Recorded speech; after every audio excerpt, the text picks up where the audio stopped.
Software stocks get killed on AI fears, but is this an opportunity? I quantify it all on today's REKTelligence Report.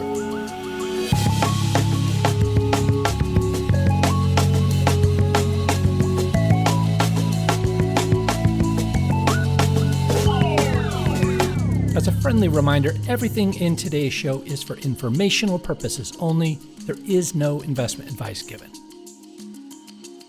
All right, let's get into the show. Hey everyone, welcome. I'm Dave Bush. This is the Thursday Edge Report, where I look to find tradable edges in specific stocks, ETFs, crypto, and commodities based on current market action. And today is entirely an equities focus. I'm going to look at a major software ETF and specific software stocks as we dissect and quantify the rout in that sector. All of that ahead. Stay tuned. As mentioned, it's a stock market focus this week, and I have to start with the story that drove this software sector further south, and that is the announcement by Anthropic as well as OpenAI of new models. It was really the Anthropic co-work model that particularly rattled the sector this week. Let me read from the top of this Wall Street Journal article. The competing offerings from the AI startups can perform tasks in an array of job functions with minimal instruction, operating with relative autonomy on a user's computer. Obviously, it goes on. But as we're going to see, this is a sector that has been under distribution for a while, and this story simply accentuated the decline, possibly even punctuated it. That's something we can assess as we go through a lot of charts. So let's get into the analysis. I'm going to start with the ETF that I'll be quantifying under a couple different sets of conditions, in fact, and then I'll get to the individual stocks, many of them in this list, but the sector is right here. It's the iShares Expanded Tech Software Sector ETF, ticker symbol IGV, and the holdings from the iShares site, Microsoft number one, 9.45% weighting, then Palantir, Oracle, Salesforce, and many other familiar names. I'll quantify this along with the S&P 500, as you'll see, and then we'll get to those names. Let's get into it. We've got a daily chart here of IGV, and you could see that since November, we've been under some serious selling pressure in this sector. Sure, there was a nice bounce into December, but this year, 2026, year to date anyways, has been atrocious for software stocks. And that's reflected, of course, in the ETF. Now, this story did not drive this very large swing down in 2026 year to date. But in fact, it may have punctuated the decline. We're going to really assess, is there a bounce here? Is it reliable? All of that's going to be followed at the end by my REKTelligent takeaways about everything that I'm going to go through here today. The conditions I'll start with are a little bit unusual on the face of it. So IGV has to make at least a 180-day low, and the S&P 500 or SPX at the same time on the same day has to close at least a 3-day high. Now maybe it's a 5-day high, maybe it's a 10-day high, maybe IGV made a 181-day low, but those are the two conditions, and again, on the same day. So these are pretty unusual, and yet that's what just happened this week. And you can see the stats for this from 2002 to the present with a 30-day hold time once these conditions occur. The stats are total P&L minus 1.19%, essentially flat. There are only 7 instances of this in all of those years, over 20 years. And the profitability here for this scenario with the 30-day hold, again, is 42.86% profitable 30 days later, so under 50%, obviously.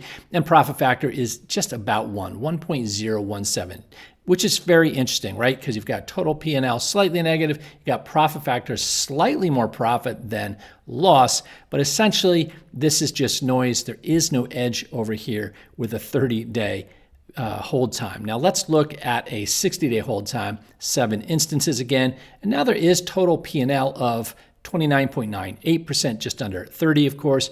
Profitability, 85.71, so 6 of 7 were profitable 60 days later. And our profit factor is a much different and much more compelling 1.818 here. Now, drawdown in TradingView, that's what you see, the max equity drawdown is more of a max adverse excursion, so I don't really focus a lot on the drawdown, but it is a little better here, I believe, than the last slide, but you can double check me on that. Let's look at a 90-day hold.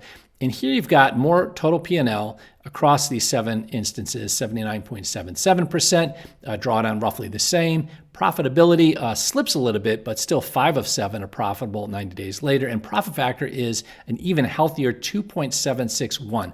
Now, is there a lot of data here? Obviously not. This is a very unusual scenario, but it's what we just saw this week. Now, there are a lot of sides to any diamond, right? So we can slice this other ways, and we'll do that next.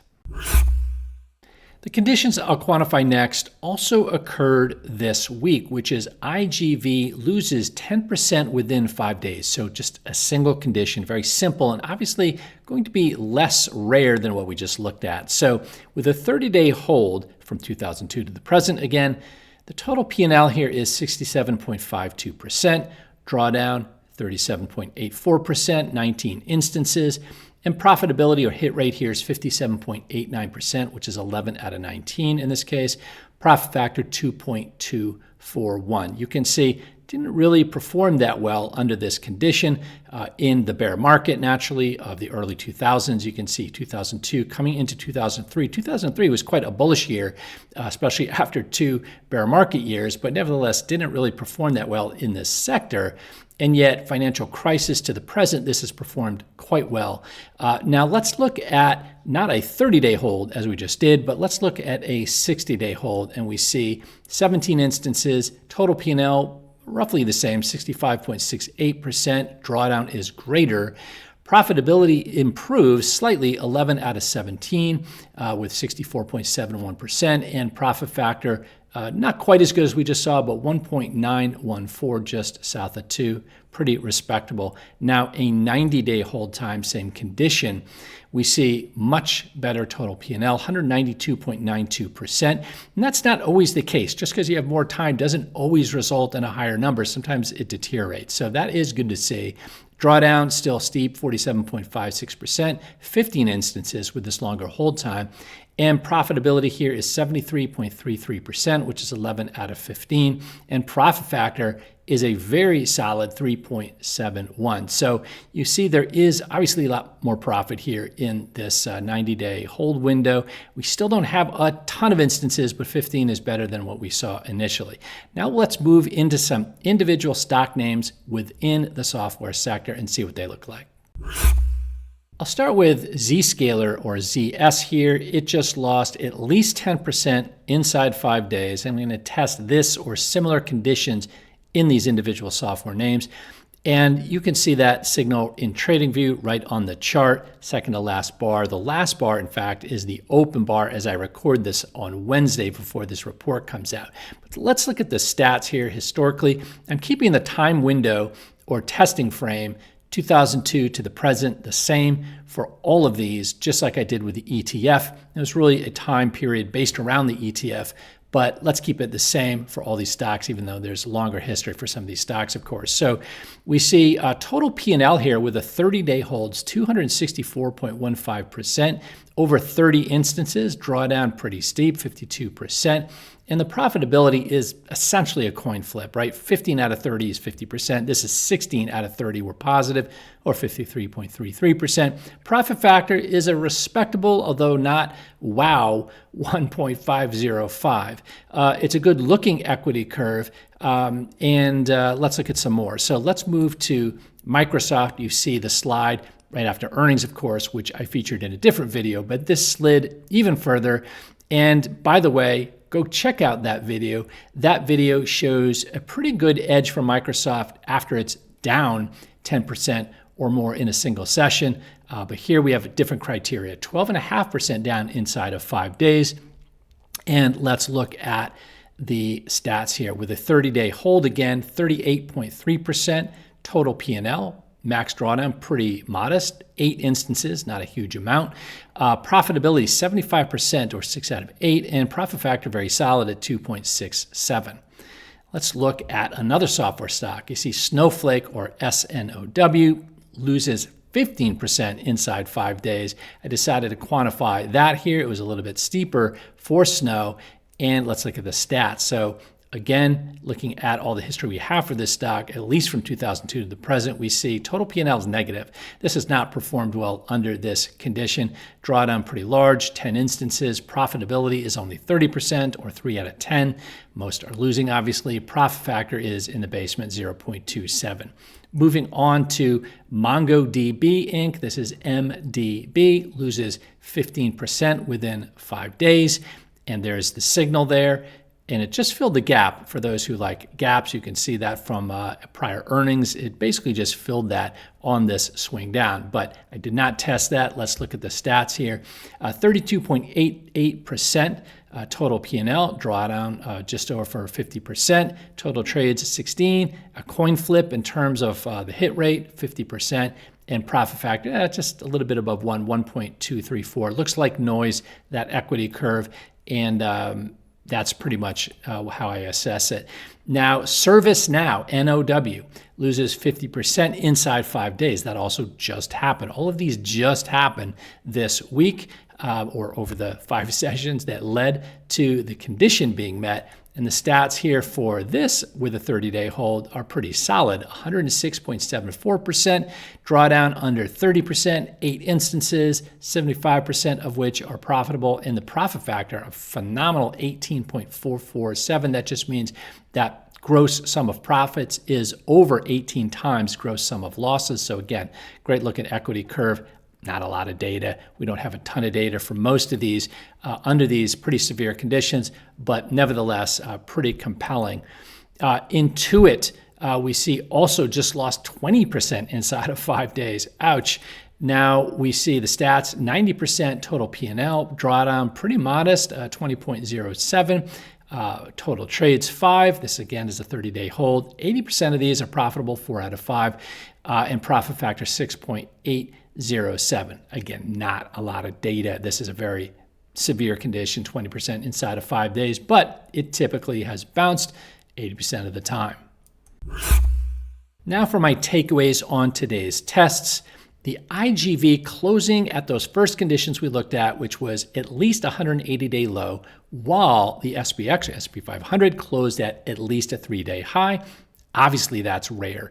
And yet the 90-day hold or exit had a strong profit factor. So my take here is that this is intriguing, certainly, but not significant enough. So I would need more to go on. Obviously, we did more tests. So the IGV closing down 10% inside 5 sessions has a lot more instances, naturally, and is also strong across a 30, 60, and 90-day hold time. And my takeaway is that this is potentially trade-worthy, but in my view, only for experienced and very risk-minded traders. Snow and MDB, those software stocks, take away weak performance under these same conditions of 10% or possibly more. We looked at some different percentages inside those software stocks, but I'd avoid those. Very weak, those two names. Microsoft, Now, ZS, and INTU. Takeaway here is solid performance, but fewer instances than I'd like. And the opportunity would require, in my view, an options spread trade as opposed to a purely directional bet. Now, no time to talk about spreads and so forth, but definitely not any kind of net short spreads, but rather simple, basic spread trades that have very truncated downside if they move against you, at least against by expiration, and yet have the potential to deliver if the directional call is correct. Thank you for watching, everyone. This has been the Edge Report. My next report will be out Monday. That is the All Markets Report, where I quantify opportunity across asset classes based on current conditions. And I'll see you there. If you need to reach me, David@tradingfromparadise.com. Have a great week. Cheers from the Caribbean, and I'll talk to you soon.